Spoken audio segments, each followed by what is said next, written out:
is Loc Loc Talk. Talk. Loc Talk. It is. Welcome to episode 12 of the Loc Talk podcast with Karen and Brian. Hi, Hey, Karen, how are you? How are you we're guys? so excited. Well, Arlette is in the house. Look at Arlette. that. Okay, so Whoa. here's the introduction. We have to give this woman a fabulous introduction, even though no introduction is needed because, like, you should already know who this queen is. Her name is Arlette Pender, and I met this woman at the Natural Hair Industry Convention, I think in 2018. And she was the first person to welcome me. She came over to me. She's like, "Are you Modlocks?" And I was like, "Yeah." And she's like, "I'm Arlette Pender, Hairloks." And I was like, "Hi." And ever since that moment, we have just been two peas in a pod. So this is my Right. auntie, Miss Arlette. Thank you for joining us. Oh, thank you for you. having me. I'm so excited to be on Loc Talk. Woohoo! Arlette, With- you are yes. rocking. You are rocking the fiercest fro today. I have to give you thumbs up. And let's see Thank the you. two-tone. So Oh my God. it's an ombre awesome. fro. Beautiful. So anybody that's listening needs to hop onto YouTube and like check out her fro because it's gorgeous. And this is your signature look, right, Arlette? It is. It is my signature fro, and it's also my logo, and it's my brand. So whenever I do anything from my company, whatever hairstyle I have, I take out and I put my fro back in so that it represents my brand. Yeah.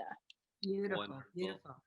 So let's talk about your brand. Let's talk about Hairloks. Let's talk Well, about. can we first talk about the natural hair Sure, we can convention talk when about we the met? convention. No, we So first have to talk about the fact that both Karen and I are extremely jealous. You're in a tank top because you are in Arizona, right? I do. I live in Scottsdale, Arizona. I do. it's And the weather's freezing beautiful here. Yeah, it's beautiful here. But the climate here, due to the election, is very cold. Mm. Mhm. Yeah. So, just count your blessings. Oh, Yeah. Blessings. we'll get into Yeah. that in a minute. But let's talk Yeah. about the Natural Hair Show. So how I knew or recognized Karen was, prior to the actual date of the Natural Hair Industry Convention, they do a lot of live videos, Yes. right? So every time I hopped on the live, I would see Modlocks. And I didn't know who Modlocks was. So I did happen and did my research on my phone. I have two phones, so I did my research on my phones. And I saw that Modlocks was from Canada and that she did locks as well. And she had her own technique on how to do locks. And not only that, I have a client here who previously flew to Canada to get his hair done. So it was kind of like, a connection. And I was like, I wonder if he went to Karen, but I didn't contact him or whatever. I was just so, I guess, intrigued that Karen was on every live and she was chiming in and everything, and she was so excited. And then she was in Atlanta before anybody was because she was at the basketball games and everything. And the one thing about me, anybody in this industry that's excited and happy to be in this industry makes me excited and happy. So when I had started following you, and so when I walked into the lobby and you were there, I was like, "Are you Karen for Modlocks?" Because I knew that you were Karen, but I didn't. What else was I going to say? Hey, Karen, and you like, I don't know you, So Oh, I that's just would have been how- like, "Hi." you probably would have. Now that I know you, you probably would have. But you're right. After that meeting, and I think, if I'm not mistaken, I have introduced a lot of the newer educators to come that came to the industry convention. I don't know if I'm the welcoming committee. I wasn't designated the welcoming committee, but I just get excited. So after that, you and I, we were stuck together, and you was like, "You're my auntie. I'm just gonna call you auntie," you know. So I took your class, and we just hung out together for the most of the day. And even I mean, at the end, we started running into each other, just like, this is meant to be. So we became friends, and then I invited you here to Arizona Yeah. And to that was do magnificent. the hair show here. Yeah. But And that's how we met. yeah. And then we roomed together and everything. Like, we have a lot of history, huh? No, when you connect, you know, and I think Right. we talk, we speak the same language. You speak a lot about integrity, genuinity, right? Yeah. And when somebody is comfortable in their own skin and confident with who they are as a person, that resonates, right? And it finds the same tribe, Right. right? Right. So we're in the same tribe. And then I met Brian there, Oh my you God, know, and Brian is Brian. he just awesome, you know, and the energy was great. We all mixed and mingled, and it was great. And from that, we became colleagues and friends and family, right? Yeah. Well, yeah, you were our first introduction into Atlanta, and we couldn't have asked for a better welcoming committee. Yes. Thank you. Yeah. Thank you. And Brian is I my try. yang to my yin, or my yin to Yeah. my yang, right? Yeah. Hmm. Yeah, we're both We've had, keeners. huh? Say that again. We're both keeners. You know, you mentioned how Karen was there before Uh-huh. anybody else. Uh-huh. Yeah, and so yeah, we're kind of like hair nerds, I think. We're right? I think, Yeah. yeah, I think um we all are hair nerds in a way. Like, I think we all are hair nerds. That's a good phrase, though. That's a good way to put it. I've never heard that before. Let's hashtag that, hair nerds. Hair nerds. Yes, let's hashtag hair nerds. Well, it's interesting Mhm. talking with all these incredible guests on Loc Talk. There's been a sort of a theme that's come out where people with locks, we're sort of like on the periphery of society in a certain way. Like we're Hmm. artists, we're musicians, Hmm. we're not really quite accepted. You know, people think we're a little weird, and we are. Eccentric. We're Hmm. eccentric. Yeah, And we're also I nerds. think eccentric, a nerd, different, right? Um, I don't know, creative. I think, you know, a lot of times the way you wear your hair expresses whether you're creative or a intellect kind of thing, you know. Whether you are accepting or rejecting, if that makes sense. You know what I mean? Because when I started doing locks, oh boy, I don't know, way in the early 80s, I have encountered, I'm from Brooklyn, New York. Okay. So I'm not from Arizona. I just live in Arizona, but I started doing locks. I mean, you guys didn't even ask me that question. See, I told you. That's You okay. gotta be This isn't a careful with me. question Okay. and Okay. answer. This is a So, conversation wherever it oh, okay. takes All you. right. All right. So I started doing locks, and in Brooklyn, on the avenue, well, it was Nostrand Avenue in New York, and it was in New York, you have different sectors. Like on Nostrand Avenue, there were a lot of Trinidadians, you know, people from the Caribbean. And on Flatbush Avenue, there were a lot of Jamaicans. And, you know, if you go up on Fulton Street, there was just a lot of Black Americans. So it was like a melting pot. But when I started doing hair, I started doing hair in the area where there were a lot of Trinidadians. And there was a store called Ethiopian Art, Okay. right? And they were a bunch of Black Caribbean men with locks, and then they called them dreads, right? And they stuffed their locks into these big, beautiful leather hats, and I mean the hats sometimes were that big because they either intended for their locks to grow to fit the hat, or the hat fit their locks, one or the other. But they were beautiful. They were leather made, and Ethiopian arts made the hats, belts, jackets, and things like that. And I was like the hairstylist, and I was cute.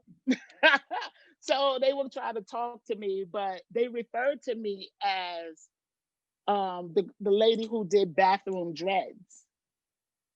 So I didn't know what that meant. And because I was like really just trying to be a hairstylist, and locks were becoming very popular at the time, I was kind of offended. So I was like, bathroom dread, what does that mean? So I just walked up to them and I was like, yeah, why do y'all call me that? And they were like, oh, because you do dreads for vanity. And I was like, oh, well, what does that mean? Because I needed to know what that meant, you know? And so they would talk to me about it, and then every day I went. But the ultimate reason why they called me that is because most dreads dread their hair. They were Rastafari, and they would dread their hair to be separated from society, right? And there were different things that they wouldn't do, which meant they wouldn't eat anything that had veins, so anything that had blood, and they wouldn't deal in dead. So if they saw a dead body or went to a funeral, they would have to shave their hair, right? So when he called me a bathroom dread, that meant that, you know how locks or dreads free form? Yes. And they just do what they do, and they have branches and all kinds of stuff. Those were true dreads, right? So I was like, well, why do y'all call them dreads? Like, isn't that negative? And they were like, no, that's endearing to us. It's a dread, and it's not something to be thought of as negative, right? So at that point in time, since I understood that, and I was still going to do what I was going to do, I was still going to be a bathroom dread hairstylist. I decided that I wouldn't use a comb. And still to this day, when I twist locks, I don't use a comb. Because to me, out of respect of that culture, I thought that using a comb would make it too society fitting. And I wanted to respect them, and also give my clients something that was original and very natural as I could, right? As much as I could. So I wouldn't use a comb. Like, I would start them with a comb because we start them with the comb coils. And at that time, natural hair wasn't at all popular or accepted. It was like, what in the hell are you guys doing? Like, where's the perm? Whatever. But we did it anyway, and it caught on. And I was one of, there's Diane Bailey, there's Michonne, there's Marion Council George, there's a few of us, Tulani Kennard. They were before me, but I'm somewhere woven into that. And yeah, I wouldn't use a comb. So even when I service locks now, I don't use a comb unless they're really messy, and I have to find parts or section them. Then I might use a comb. But you see today, most of the locticians, they're using this comb. They're using this comb, and uh, uh, I don't not like it, but it's almost like, you don't need a comb, but everybody wants their parts neat now. You notice how the industry has evolved. So that's how I started, and how I understood the importance of what dread meant, and understood that it wasn't a negative term. So when people say I don't have dreads, they need a little bit more education, and find out right, that part, right, Karen, that part. Absolutely. and then moving it further, when I moved here, it was interesting because there were less Black people, more white people. Right. So white people wear locks too. So they were asking me, did I know how to do locks? And listen, Karen, I totally remembered that the first person's hair that I did with a crochet hook, it must have been in 2006. I came in Arizona 2005, Okay. and I YouTubed it, and I found that they were using a crochet hook. And I did this guy's hair, and it poked in my fingers. It was so painful, you know. But I did his whole head, and the whole time that I knew you, I was trying to find this photo. I actually found it, but I was trying to find this photo so that I could show you like my first Crochet. straight hair white guy. I don't think he was white though. He just had straight hair. Okay. But more white people started asking me to do their locks. So when I met you or got introduced with you, you were really interesting to me because you had the technique. And like I said, one of my other clients was flying to Toronto to get his lock service, and he was asking me to do it, and I was like, I don't know how they do that because he had already had long locks. Right. So Right. I didn't know how to get it from the root. So, Right. you know, God has his ways of connecting the people and filling in the blanks, you know, and making it happen. So, yeah, that's a little bit of my story about What locks. Yeah. what a wonderful history lesson that was. Oh my gosh. Yeah. I was back there with you. It was Yeah. incredible. Yeah. Yeah. So I had my cool. little girl and I was walking and stuff, and I So learned. And what happened to the place? The Ethiopian. I think Ethiopian arts is closed now. I haven't been on Ethiopia. It's not on Nostrand Avenue anymore. Actually, Brooklyn has gentrified, so all Yeah. of those old places are no longer in existence. There, I'm not sure if they moved. I don't want to just count them out because Right. I don't know where they went. But that was so many years ago. I don't even know where those guys are now. But what happened is everybody in your life will teach you a lesson. And that's what people in your life are meant to do, right? You're supposed to learn something from everybody Everyone. Yep. Yeah. because this is who we are here on this planet, is to teach, you know, and to experience Hmm. one another, right? If we took time to experience one another, everybody would get along or not.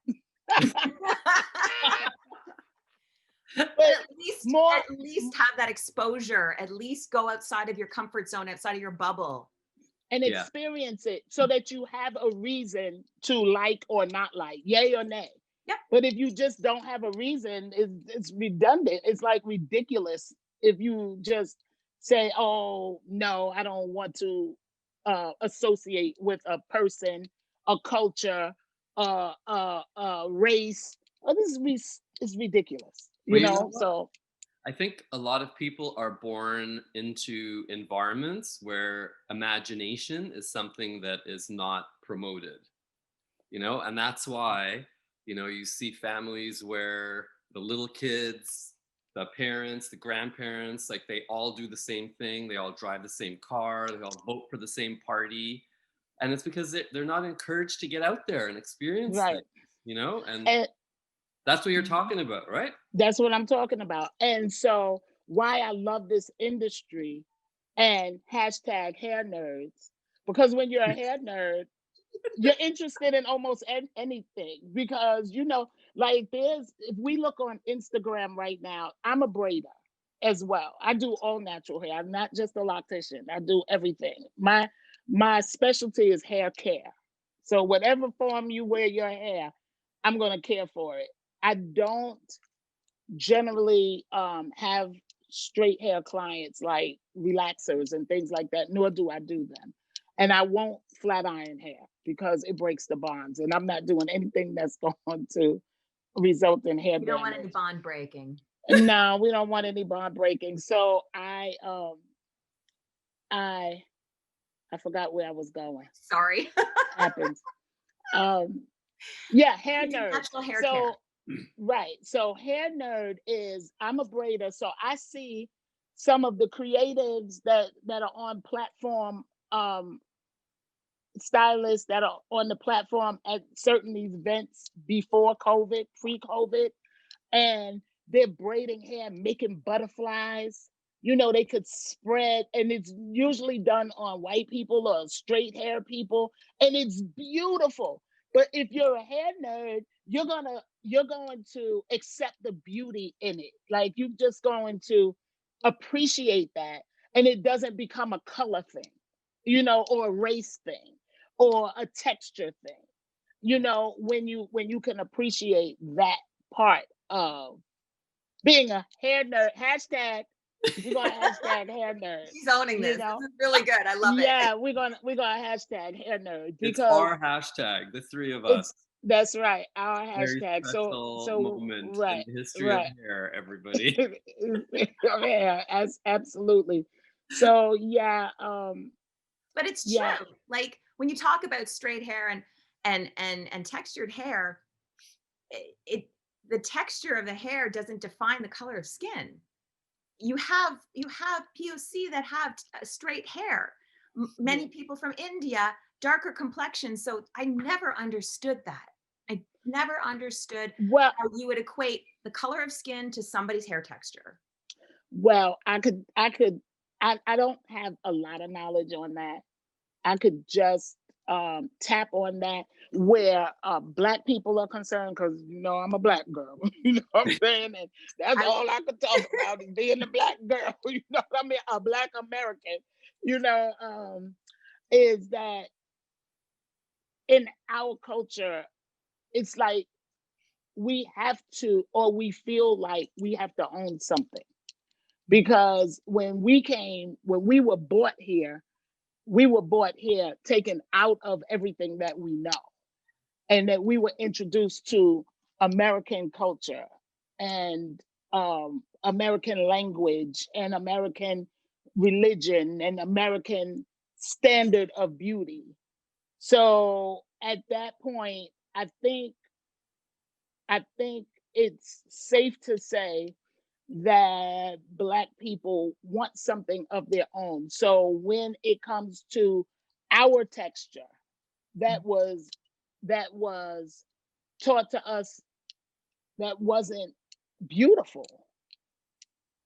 You know Mhm. what I mean? We just grabbed hold to texture, and we grabbed hold to culture, because what we saw in our culture, as we saw pictures of African people, and we knew that we were taken, our ancestors were taken from Africa, and that whole history is, why isn't it beautiful when it's part of who we are as a people? Yes. So I think that's why that whole texture thing, and I'm not sure how anybody else feels about texture, but I'm sure that Black people feel how they feel about texture because of that. It Right. is something that was pretty traumatic, um, in our culture, growing up in this society and having to raise our children, because our children see straight hair as beautiful, and they don't want their kinky hair, because when they sit down and their parents have to do their hair, it's painful. Mhm. Yeah. you know so I think that's where some of it comes from, if not No. most of it. That's great insight. I Yeah, and appreciate Mhm. you sharing that. it actually brought me some new meaning, what you just said, Mhm. because one of the common themes that we've had on Loc Talk with different guests, one of the things that pops up all the time is how different cultures want to own, like take some kind of Yeah, ownership of locks. right. And Yeah, that's Kafele, and yeah, Kafele is like the culture guy. You know what I mean? He's gonna talk about it. He is gonna talk about it, and he's gonna talk about it. But that's who he is. That's how it resonates to him. Kafele, he's one that we all grew up in this industry together in Brooklyn. Like, we didn't necessarily know each other, but you knew how we knew each other? By our work. He knew if somebody walked down the street He knew Arlette did that. I knew Kafele did that. Diane Bailey did that. It was, we all had our own signatures and didn't even, you know how I met Diane?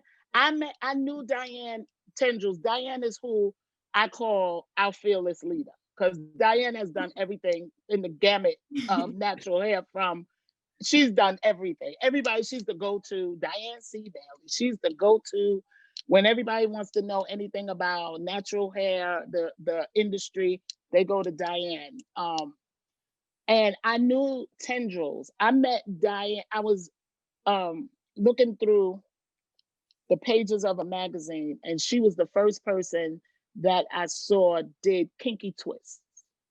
So kinky twist, originally, how she introduced it to the industry, she used a kinky texture human hair, like this, right? And she braided it in and then twisted it down. So it caught all the wave of natural hair. Like it was in between wearing your hair loose and wearing it locked. And because the kinky twist also gave a little locky look, but it was beautiful. And I remember seeing it and chills went down my spine. And I was like, oh my God, that's beautiful. Like, I'm always excited about people who innovate things, right? So what are you saying? So the double strand twist, is the kinky twist you're talking about? She made it popular. She popularized it. Yes. Wow. And the fiber of the hair, the kinky, the kinky, the natural kinky hair. Like she brought that to the industry in the magazine. She was all in essence. Diana did Beyonce's hair and everything. Don't let her fool you. She don't talk about it. But Diane is our fearless leader. I'm telling you, Diane is awesome. But yeah, she started that look, right?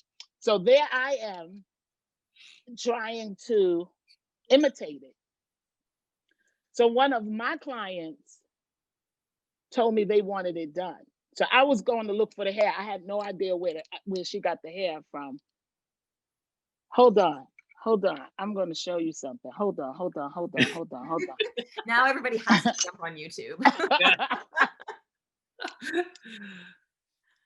I wonder what she's going to show us. Wow, this is exciting. I'm so excited. And Diane is going to be a guest in one of our episodes upcoming. Oh yeah, Diane will be a guest. So I have it here. So I'm just going to continue to tell the story. So I tried to imitate it, and one of my clients who was party promoter in New York City, like she was the it girl in New York City, honey. She did Puffy's parties and everything. She was getting it. So she was a trendsetter. So she came to me and she wanted these kinky twists. But I found the fiber of hair because it's all human hair. I didn't know where Diane got that hair from at the time, right?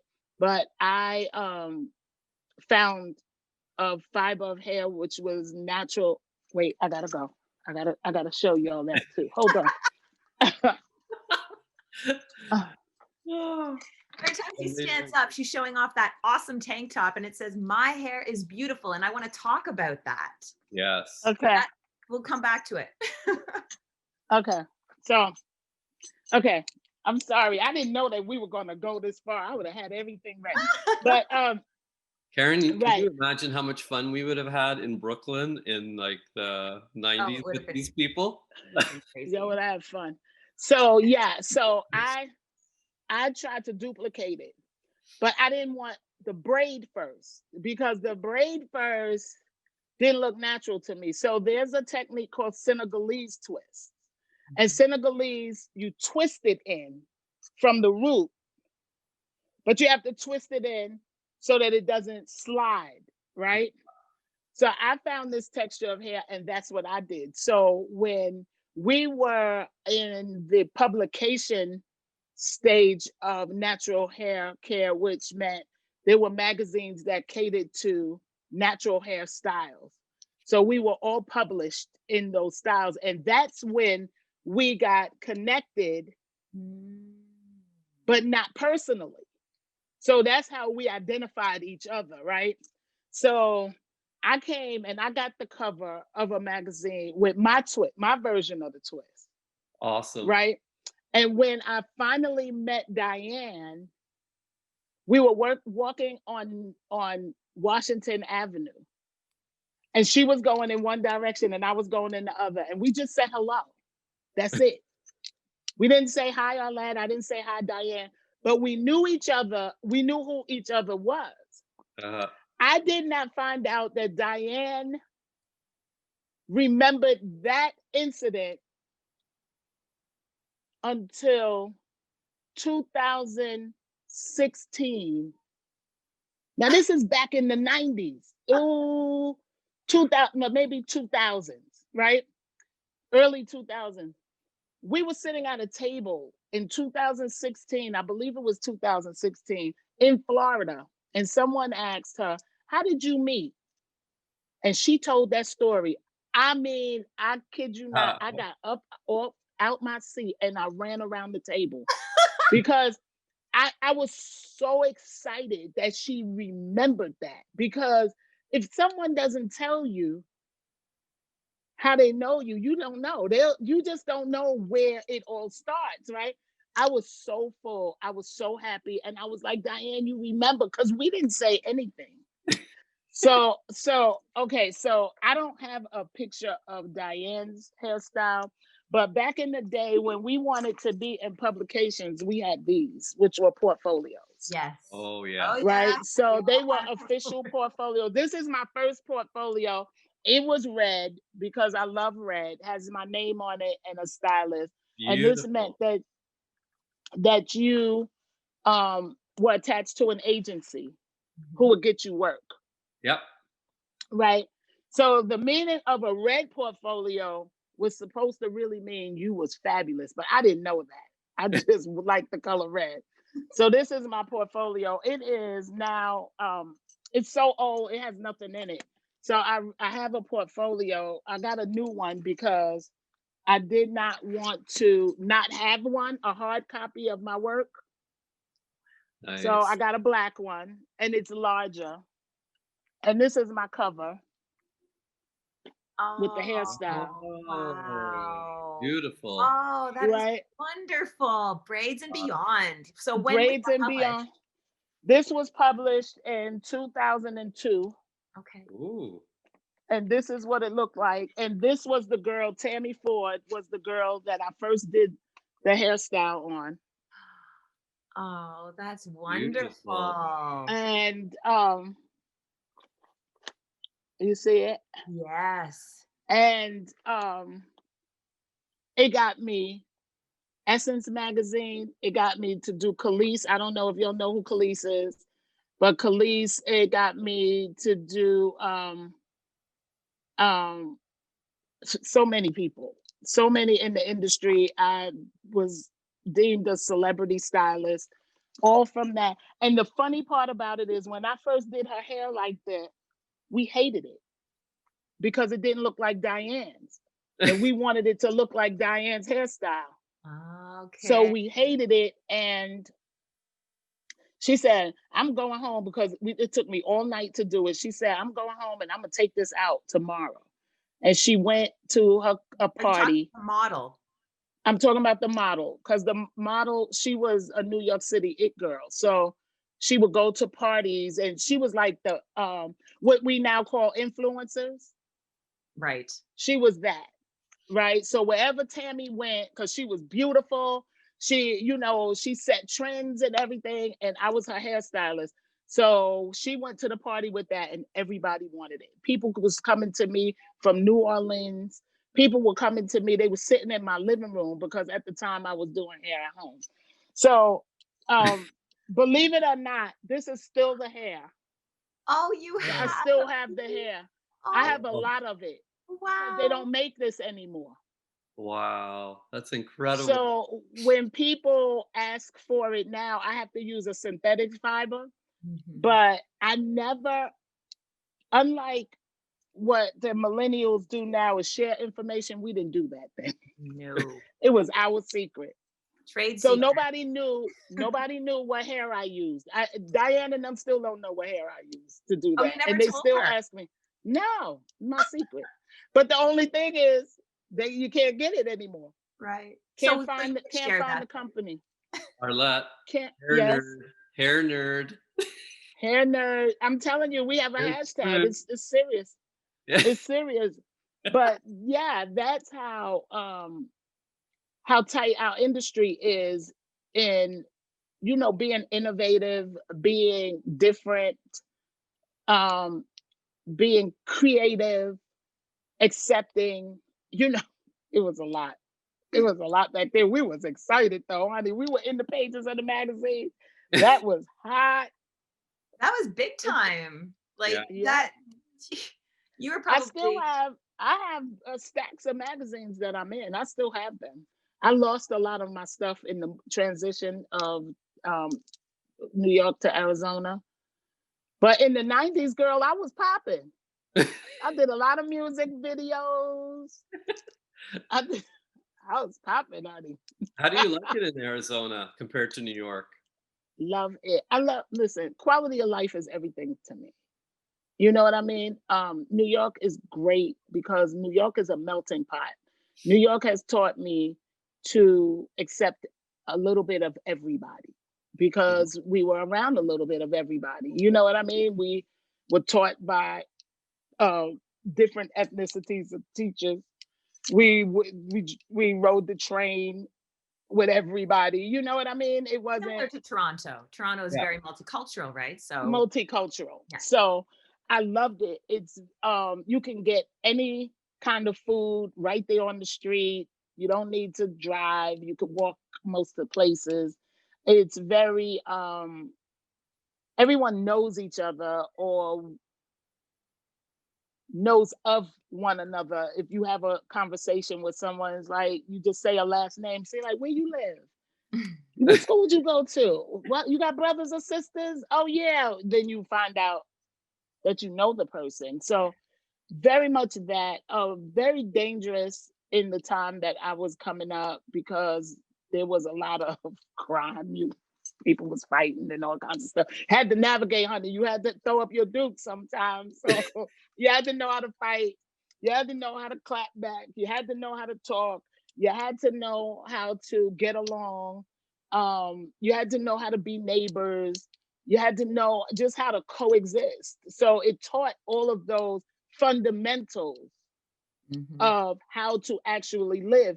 But you never really got, well, I don't want to talk about everybody because I can't talk about everybody. For me, in my growing up, I never got a quality of life. When I grew up, I saw things like people living in houses. You know, when I watch TV, you know, the Brady Bunch.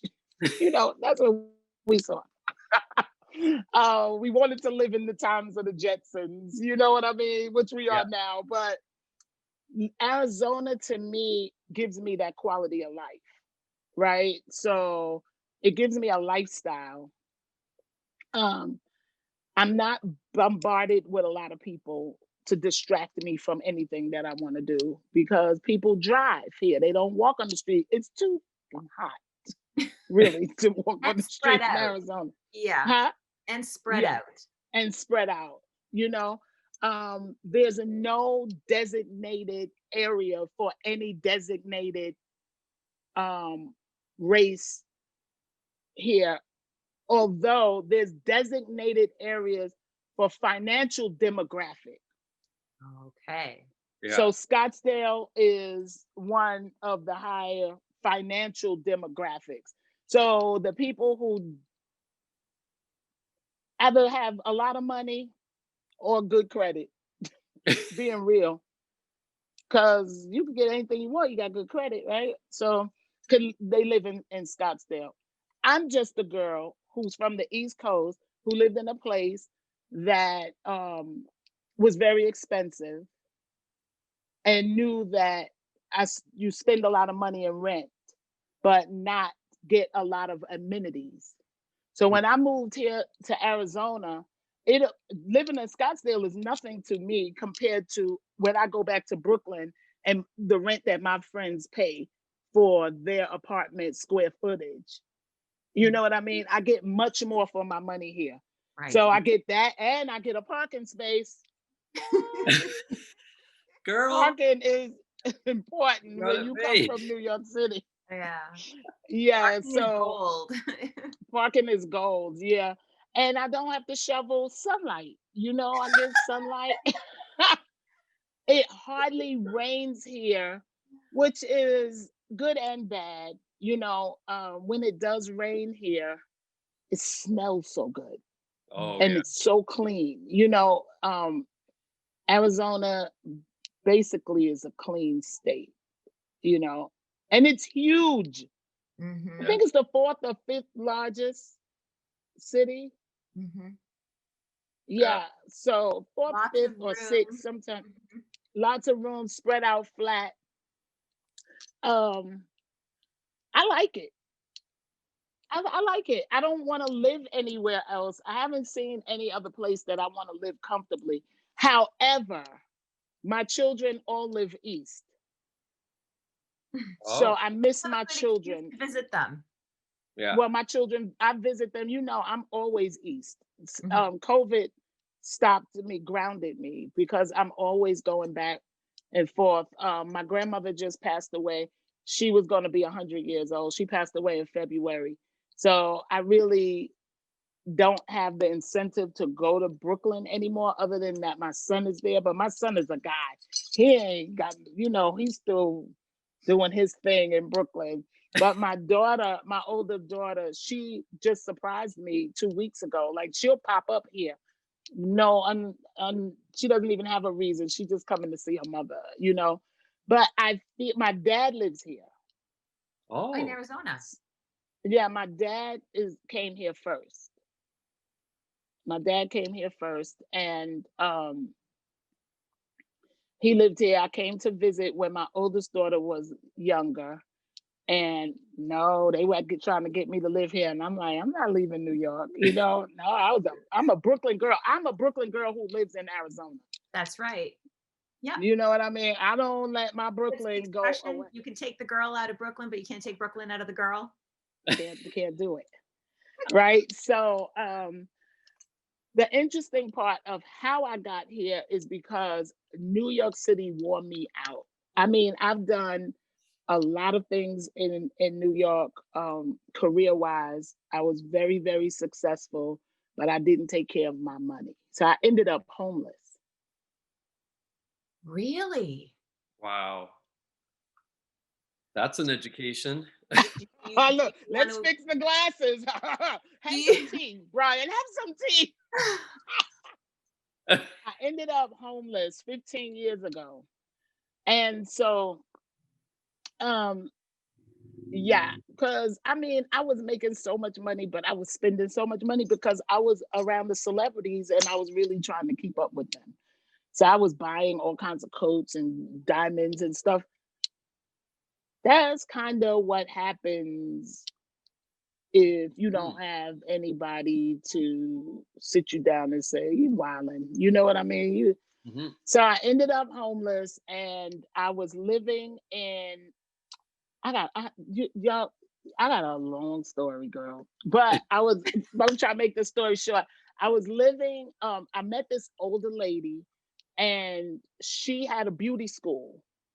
And I met her in church and she had a beauty school and she had given someone power of attorney to take care of her affairs, her financial affairs.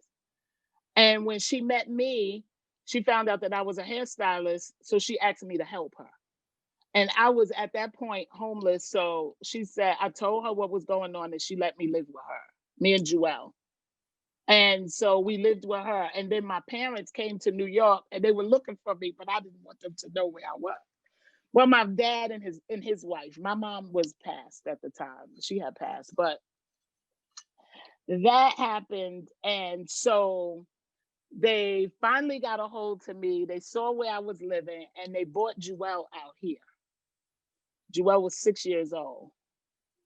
And when Joelle came out here, I was homeschooling her because I was all over the place. So I would take her to salons with me, put her underneath my station, give her her book, show her what to do. She read, I taught her how to read and everything. So I was homeschooling her.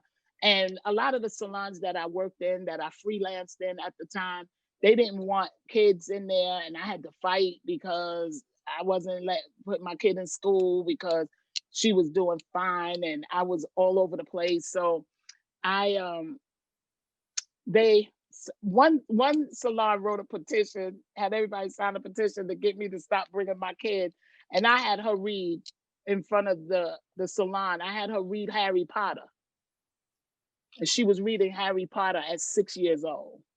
So, and I did that because I wanted them to know how beneficial she was to be with me. And they were trying to get me to keep my kid, give my kid to somebody else. And that wasn't happening. I'd rather. So anyway, my parents found me and they brought Jewel here. Okay. So when Jewel came here, she saw this place. And my job, my homework was to find her a school. My dad said, you find her a school and then I'll bring her back. So I went to look for a school. I didn't want her skipped. So I had to go. Skip means upper grade. Right. They don't do that anymore. Right. So I found a school. My dad brought her back, and these were her words. Why do we live here, Mommy? Have you seen Arizona? Arizona is beautiful. Have you seen the mountain and the cacti? Probably my car. And so, hold on. Probably her. That's probably my car. No, she's in the room. She get ready for work. But she said, and so when she came back, she was like, the birds have shitty asses. I told her, well. And it made me start looking around. And I said, you're right. So she said, have you seen Arizona? She was like, Arizona has pretty skies, the cacti. You don't say cactuses. And she started giving me all this information because she could read. So then she said, I want to live in Arizona. So I was like, girl, please, this is where we live. But then I was looking around and I was like, she was noticing that the subways had rats and they were writing on the wall. She was reading the writing on the wall. I just don't want to say what she was reading, but she was reading the words, right? So I decided, all right, I'm going to call my dad and I'm going to see if I could come. So he said yes. I'd told her that we were coming to live here. This was February 16, 2005. And she said, well, when are we leaving? I said, we'll be out of here the end of May, 2005. We arrived in Arizona, June 5th, 2005. I had no job. I had no money. I had nothing. I brought my two children, Jewel and my son, who was then 18. He said, I came to the wrong part of town because he's definitely a Brooklyn boy. I stayed with my dad for a little while, and they made me get a traditional job, which I hardly ever had in my life because I always did hair since I was 12. Right. So I got a job at Bed Bath & Beyond. I hated it. How I got that job is because my oldest daughter is one of the store managers at Bed Bath & Beyond. She told me how to get it. I hated that job.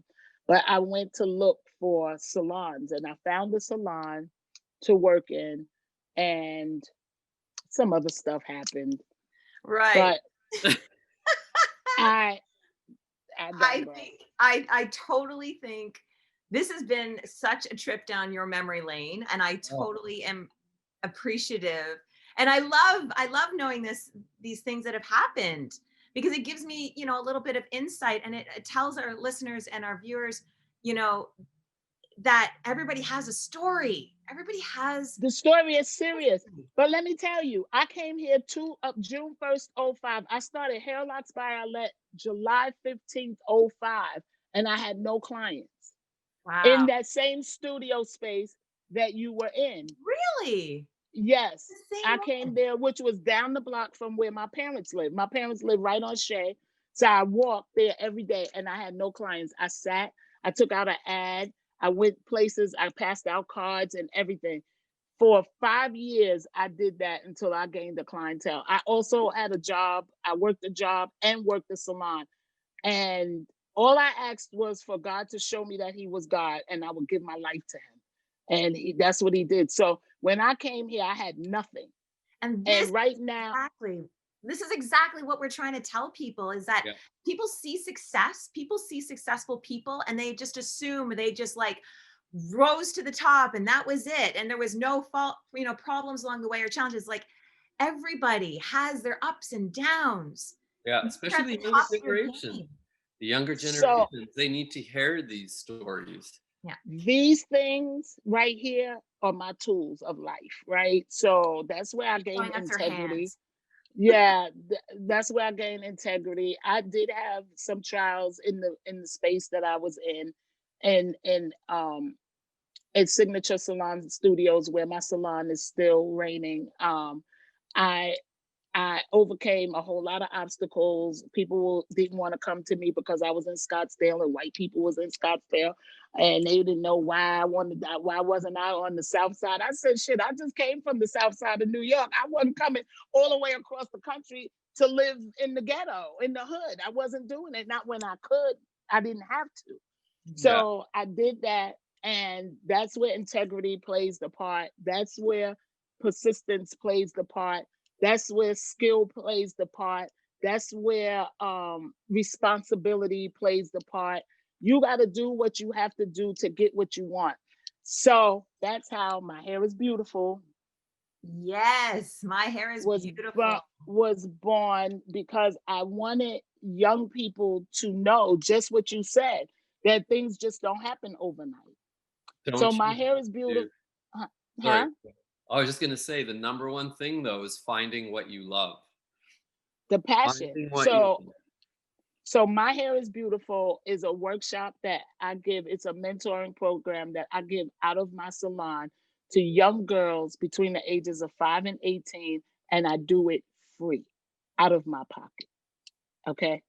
So it's my give back, because my salon does not give discounts. I do not give free hairdos for birthdays. I do not have sales. I don't have any of that. You come and you pay the premium cost of all of this shit I went through. I'm kidding. All this shit I went through. No, seriously, like the lessons that you learn are that's all of that is your education. Yeah. That makes you who you are. That makes you an expert of whatever, even if it's life. Because when your clients sit in your chair, what do? Talk about life Mm-hmm. and your trade stories, your trade opinions. We trade, like um we give people their sense of beauty. We work on the head space. The head space is closest to the brain, the thought process, the everything. We're This connected to them. I'm not sitting here to do this for $2.02. Not after all I've been through. So anyway, and not personally, professionally, right? So I started this workshop, and to be honest with you, I started this workshop because I wanted to meet Mary J. Blige. So I That's started it. I did. She's my favorite. Her and Gladys Knight. Did you connect with Mary?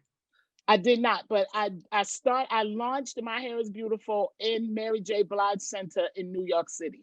Oh wow. Okay. Right. That's where it first launched. So I was still in Arizona. So I flew there once a month to mentor 15 girls. And I built this workshop from the bottom up. So it's a mentoring program. It inspires, educates, and empowers young girls to love themselves by what they see in the mirror, to follow their dreams, and to educate them on how to create jobs for themselves. Right. Wonderful. So I do it by mentors. I get mentors of all different careers, and they tell their stories, but they have to tell their stories through adversity. So they have to tell a up and a down, so that nobody gets the idea that people just wake up one morning and press a button and oops, Overnight it success. happens. Overnight success. So I do it, and I give swag bags. So at the end of the program or workshop, the girls get swag bags. They have to stay to the end, and their mothers have to attend as well, because I'm not going to pour into anyone without their parent knowing what I'm saying to them or what is being poured into them. And then the parents learn too, right? Yeah. So they get these swag bags, and in these swag bags, it might be anywhere from 7 to 10 items that I go around Target and stuff, and the items of responsibility: deodorant, gum, breath mint, hand sanitizer, lint rollers, for the older girls, jump ropes for the younger girls, jacks, things that make them play together. That's So a sense fantastic. of community. So I do that. So at the end of it, it might, in the beginning, I might have spent anywhere from $1,300. So, and I do that out my pocket. It's free. I offer it to my clients first, and then I open it up to the community. Mhm. So the last one I did was February 4th, I think, year before last. And we had 75 girls. I had to get a spot. I had to rent a space, because prior to that, you were at where my studio is, right? And there's all of that 75 free couldn't fit in space. there. No, but I used to do it there. But we did it at the public library downtown Phoenix, and NPR came. So NPR covered my event. So everybody in Phoenix knew my event. So now everybody is asking for My Hair is Beautiful. So because it has no funding, I am launching a little product. I'm going to reveal it here. A reveal? So this will be Really? this is just something I thought of, because oh boy, you're gonna be mad that y'all have me because I'm a storyteller. I do consultations. You can't get an appointment with me without a consultation. So my consultation is my intake of information, as you know. So I often hear women talk about their hair badly, especially when it's like a tight, curly texture like this, or when they have their locks, and their locks, someone probably twisted them too tight or interlocked them too tight, or it feels dry. And they go, "Oh, I hate my hair." And I'm not, you can't talk about your hair like that. Because guess what? Hashtag Hair Hair nerd. nerds. hair nerd. So you can't let people talk about their hair negatively. So due to COVID, we were all sitting down. I was trying to find out what I was going to do, because I had no inspiration. All I wanted to do was sit down and cross my ankles. I didn't want to go to work. I didn't want to do anything. I was happy that we were in quarantine. I was not mad, to be honest with you. But I also was thinking of what I can do to inspire women to love their hair and to have a positive affirmation about their hair. And My Hair is Beautiful came up. So I have this. So usually in my consultations, I tell women when they're getting ready to do their hair, they're to sit on wash day, to sit, have a glass of wine, right? Get their product, listen to music, smoke a joint, whatever they do, drink, listen to music, and take their time and do their hair. And then I thought of this. So this is a candle. You Oh. branded it. And this is my reveal. And it smells, the scent is one that it calms you down and kind of wakes you up too, because you can't be sleepy doing your hair. So this is my reveal. And so it says, "My hair is beautiful, whether it's an afro, twist, locks, or braids." And that's what I want people to know, that their hair is beautiful. So they could put it, everybody's loving candles these days. So I was like, why not make a candle? I love it. That I is want to amazing. smell it. I Oh, it know. smells so good. I'm trying Here really you go. hard. Here you go. Here you go. Oh, I still can't get it. I don't know why. So this is my first product. There's 3 that's coming out of my business. but this is the first one. I want people to buy them, light them around their house, particularly wash day if possible, just to give them some inspiration and just to remind them and for their children to know that their hair is beautiful. So to have the candle around the house and it gives off a beautiful scent. And then it has my kinky fro on it. You see my logo. Yeah, your logo is fabulous. Yeah. So this Amazing. is the first time anybody has seen it. Well, I thank love you for it. sharing with us. Yes.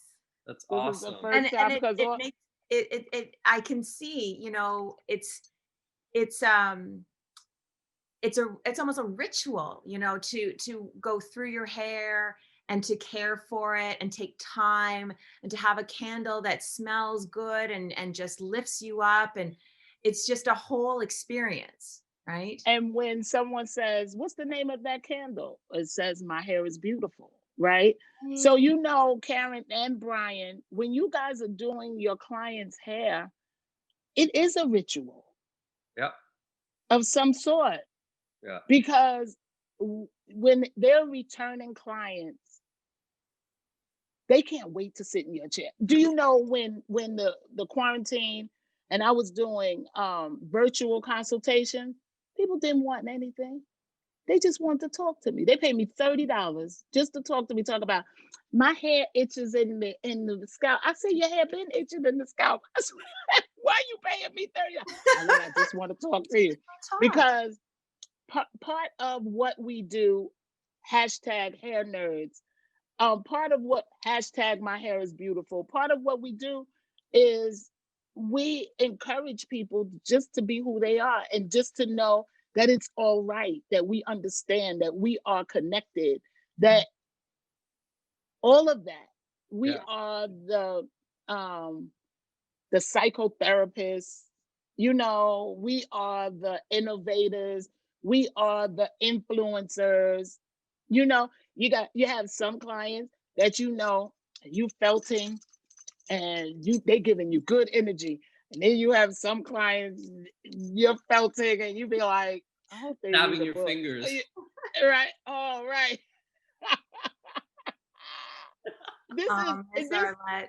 This is the best. We have the best profession. Oh ever. Yeah. It's the healing, it's healing. It's a healing. And it's a conduit. It's like a two-way thing because we're getting healed too, Right. When we help other people, it helps us. It helps us. That's right. Yeah. And we're able to take care of our families and create a legacy because we can educate. How about that? Help people find something to take care of their families. It's crazy. Yeah. Beautiful. Karen. I think this has been such a wonderful, as I said earlier, trip down memory lane and history lesson and so much information. I think our viewers and our listeners are going to be screaming in the comments how great this has been. I hope so. So how can people reach you? And then we're going to have to say goodbye. Okay. I have a commercial shoot actually at 2:00. So you're right. We have to say goodbye. You can reach me on all social media platforms at Hairloks, HAIRLOKS, or Hairloks by Arlette. I have a website, hairloksbyarlette.com. Instagram, Facebook, everything. Do you have Google, an Instagram Google for me. My Hair is Beautiful? Do you have any? I do, but I'm not good at it. You know what I mean? I forget to post on it. I have to get better with my Instagram. That's one thing because you are amazing with Instagram. You know how to do all the little tricks and everything. Yeah. And you don't think so, Very right? You don't think so? Brushing the surface. Right. And so people say, "Oh, let you market good on Instagram," and I'm like, I do nothing. So the whole thing I think your Instagram is great. I think it's super engaging. I don't have anything. It's just, and so that's the point that we have to understand is that we shed light even when we don't think we do. Mm-hmm. You know what I mean? People get your message even when you think that your message is not worth it. And no one's listening. Or no one is listening. It's like that and story. Karen, that story of you and Diane Bailey. Exactly the same point, right? That's You- my sister girl too. Yeah. She is my sister girl. I love her. I love all my colleagues. I love them all, and I support them all as well as you guys. I support you guys. I have no noggin oil left. I have no wash left. We will hook you up, girl. But I do love your product. I do love your product. My thumbs are always busy, so I don't think to take pictures and my social media. I have to get better with social media to tag people and all of that stuff. I'm not great at that, but it'll get better. It'll get better. Always room Yeah. for improvement every time. Always. We love you, Arlette. Love you guys too. Love you. Thank you so much. Thanks for Blessed having day me. and enjoy the All hot right. weather. Yeah. Okay. Bye, YouTube. Bye. Thanks, Thanks, everybody. everybody. Bye. Next Thanks time. for watching. Bye. I appreciate you guys. Love you. See you online. See ya. Loc Talk. Loc Talk. Excellent. Did.